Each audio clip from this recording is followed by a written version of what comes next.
The Miami Heat had to start off slow, and then the Heat have resurged, as the word I was looking for, had the grit and everything to get back within against the Toronto Raptors team, who was just struggling on the road. And this is all due to the fact that the Heat team is just resilient in its own way. So let's take a look at the box score. So Bruno Fernando gets his start with only 2 minutes in. He started for 2 minutes, and then since then, Poodle was responsible for taking up the entire minutes, as well as Kelly Olynyk, the former Heat. But Fernando only shot 2 points from the field goal and a steal, and that's it. Magbo with 4-point game with 2 for 5 field goals with 10 rebounds, 4 assists. RJ Barrett, I'm shocked by how low the score is, but he has 13 points, just struggling all night long with 1 for 4 in 3-pointers, 5 for 18 in field goals, 2 for 2 in free throws with 11 rebounds, 10 assists, 3 blocks. He has a triple-double in this game. So at least if there's any consolation with RJ Barrett, he has a triple-double. Agbaji with 13 points with 1 for 3 in 3-pointers, 6 for 8 in field goals, 3 rebounds, and 1 steal. And then, to start off the game for the Raptors is Grady Dick, who started this game. 22 points for him with 3 for 11 in 3-pointers, 8 for 19 in field goals, 3 for 4 in free throws with 4 rebounds, 2 assists. And then off the bench, you got Podol, who came in for Fernando for majority of the game, with 16 points, 7 for 12 in field goals, 2 for 3 in free throws with 4 rebounds, 2 assists, and 2 steals on the block. And then Davion Mitchell with 12 points with 1 3-pointer, 4 for 6 in free throws, 3 for 3 in free throws with 2 rebounds, 6 assists. For the Miami Heat, Duncan Robinson with 8 points, with 4 for 8 in field goals, 3 rebounds, 3 assists. Haywood Highsmith with 9 points. All of them are 3-pointers, with 3 for 6 in 3-pointers with 3 rebounds. Butler with 11 points. Changed his hair color to orange this time. I think it was a response of color-coded of those trade rumors that turned out not to be true with the Phoenix Suns. But in this game, he has 11 points with 3 for 8 in free throws, 5 for 8 in free throws, 3 for 8 in field goals. There we go. With 5 rebounds, 4 assists, and a block. But Bam dominated. Bam Adebayo has dominated this game defensively. Absolutely. He was absolutely terrific, and offensively got more involved, especially in the fourth quarter. In this game, Bam has 21 points, 1 3-pointer, 8 for 17 in field goals, 4 for 6 in free throws, with 16 freaking rebounds. So he has a double-double again, and that's his 205th double-double of his career. That ties second most in Heat history, tying with the great Alonzo Mourning. He also has 5 assists and a block. But Tyler Hero continued to be him with 23 points. 4 for 7 in 3-pointers plus the and 1. And that and 1 shot came from a 3-pointer. It is a 3-point foul. He crossed over a Toronto player to get that, or faked out the Toronto player to get that 3-point foul. It was spectacular. I was screaming. 9 for 13 in field goals with 4 rebounds, 4 assists. Off the bench, I can finally talk about him. Nikola Jovic, 14 points for him, 2 for 2 in 3-pointers, 4 for 5 in field goals with 4 for 7 in free throws. They're finally using deep in their depth and he also has 4 rebounds, 1 assist, 1 steal, and a block. Rozier with just 5 points. And then, Drew Smith, once again, playing great basketball. He has definitely improving. He has definitely been improving in this game. 11 points for him with a 3-pointer, 3 for 7 in field goals, 4 for 6 in free throws with 3 rebounds, all defensive this time. 3 assists, and a steal. Now in the first quarter, it started off not that great. The second quarter really started off ugly. It was like a 14-2 run in the second quarter, I believe. But then the Heat raging their way back up, and they took control of that game, especially in the second quarter. So a lot has happened. They were down. The Heat was down by as many as 16. They were down by as many as 16. And the Heat came raging back in the second quarter, folks. The Raptors, 27-23 first quarter win. Okay, they outscored us by 4. Okay, but in a second quarter though, where Bam misses both free throws, it was start off ugly in the second quarter. It really did. The second quarter started off 41-25. 41-25 from the Jamal Sheed 3-pointer. So it was bad, bro. It was so bad to start off. And the Heat were slowly climbing their way up. Okay, they were climbing their way up with Tyler Hero and Jovic making shots, Terry Rozier then making a 3-pointer. We couldn't tie it up, but we were close. We were getting much closer, and when we get closer to 43-41, when the Heat were going on a run, Agbaji would make stuff in, make that shot in to keep the Toronto Raptors ahead. But then finally, Jovic with a big 3-pointer after the Jimmy Butler alley-oop dunk plus the and one, which was awesome play, by the way.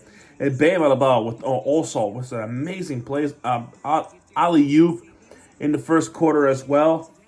And it was a vicious one, too. He can really dunk, bro. But Jovic ties the game, and then Drew Smith with a 3-pointer. And then Hero with the 3-pointer. Guess what? 56-57, he passes or tied Duncan Robinson's record. Poto with the 2-point shot and Jovic with a 3-pointer. It became, for what was 41-26. Let me double check real quick as far as I remember. 41-25. I was off by a point. To 58-51. The Heat outscored the Raptors 35-24. Okay? And then third quarter starts off with an alley-oop dunk from Bam, which was absolutely awesome. Which was awesome to see. Then there's a Butler shot, and then there's this dunk where Agbaji flew and then posterized Bam pretty much. Except did he really? He posterized his own teammate, Poto. But Bam gets called for a foul. That's ridiculous. He got into Poto got in the way of Agbaji's flying dunk. But they're saying that Bam pushed Poto. Fine. Which would explain why Poto was on a free throw line and not Agbaji. So it's still technically N1, but thankfully Poto missed it as the referees were reviewing it. But then Haywood Highsmith finally gets that 3-pointer back. And then Grady Dick with a pull-up shot, and then a step back, and then a cross faked to Agbaji. 3-pointer Tyler Hero, he makes it, and he gets fouled. He gets fouled by Agbaji, and he converts that 4-point play. Awesome shot by Tyler Hero, and it was actually remarkable that he made that while getting fouled too. Poto with the shot, and then Haywood Highsmith with another 3. That's his last points of the game. And then you have this situation. RJ Barrett tries to do a drive and layup. Gets fouled. Oh, wait a minute. The referee did not call it. The referee did not call anything for RJ Barrett. And mind you, that RJ Barrett was having such an absolutely frustrating night. He kept missing shots that were easy. The layups, the floaters, the three-pointers. He could not make a lot of shots in. Now, after that missed layup, when there was contact made that the referees did not call, he was pissed. Needless to say, he got pissed. He went to the referee and said some magic words that would get him, which would result in this. RJ Barrett gets teed up by the referees, and Butler goes on a free throw line. He makes that technical free throw. So what was 72-61 became 73-61. And then since then, Tyler Hero with another three, and then since then the Heat took absolutely full control of this game. And the Heat continued to dominate with threes. You know, Kevin Love's now made a three-pointer. He made another shot. Drew Smith with free throws. The third quarter score would be 89-76. And then the Heat start off okay. Now there was a foul on the Raptors. But Toronto coach challenged it, and they overturned that call because it was awful. But Miami gets a basketball back. But this is the quarter that Bam took over. Bam with the floater, a three-pointer, like I was saying earlier, after the Grady Dick three. And Bam with the layups, he is starting to become involved. He is becoming that leader that the Heat would love to have. A leader. Jovic with the N1. He misses the N1 though. And then I don't really have much to say really. I don't have much to say because the score was a blowout. 102-82 is the 20-point gap. And mind you, it was 41-25 when the Heat went on that run. So I don't have much to say about this one. The Heat dominated the whole game, especially in the fourth quarter. There were some free throws made. Bam Adebayo just absolutely torching the Raptors. And in the end, the final score of this game is 114-104 for the Miami Heat. They shot the basketball very well with 40 for 83 in total. That's 48.2, while the Raptors with 41.92. That's 44.6. Both teams shot the same amount of three-pointers, except the Heat shot two more than the Raptors did, which is 13 three-pointers, which would mean if you do the math, the Raptors shot 11 of them. So with the Heat with 40.6, they have 34.4. Free throws, 21-32 with free throws for the Miami Heat. No can do. You want to keep it closer, but you can't miss 11 free throws. That's bad. Sorry, that's bad. 65.6%. 11 for 15 for the Raptors. That's 73.3%. The Heat out-rebound the Raptors 52-42. The Raptors have more assists than we do. They have 29. We have 21. The Raptors have more steals than we do. They have 8. We have 4. They have more blocks than we do. They have 5. We have 3. Turnovers. 17 turnovers for the Heat. Gotta get a little bit better at that. Especially that was a first half problem. 12 turnovers for the Raptors.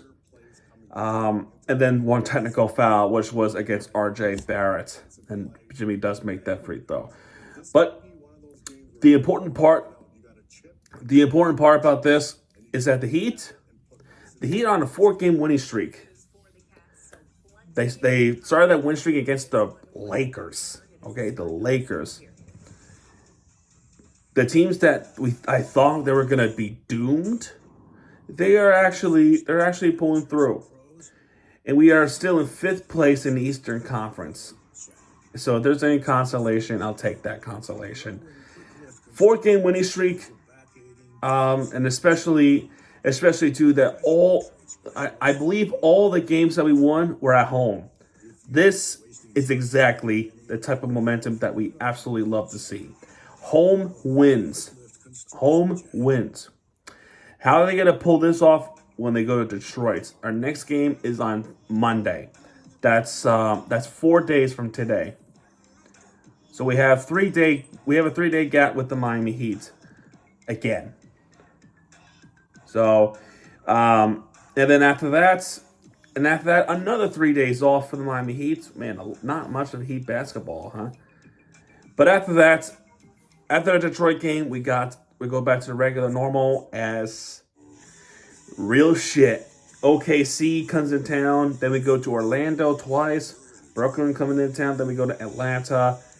Actually, the game against Brooklyn is our final home game of the calendar year 2024. Then we go to January, and then we'll talk from there. So that's going to do it for this one. If you like this video, hit the like button, subscribe our content, because Miami TVG is back. And when he does, he'll be right there with the Fury team you deserve. Okay, the second intermission is about to come up for the Florida Panthers, and I'll see you guys hopefully tonight after the game if I'm still awake. All right, I'll see you guys a little later on. Good night.